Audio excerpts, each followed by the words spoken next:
Pansin mo kapatid, God will provide. Minsan parang walang-wala na tayo, pero ang Diyos ay magpo-provide. Ulitin ko ulit, magpo-provide.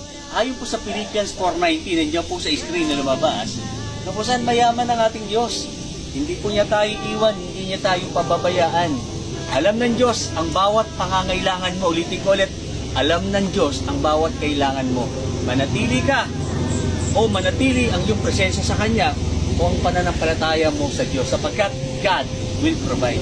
God bless you kapatid. Muli, I'm Brother Joseph Salazar of Word of God, Brother Blood.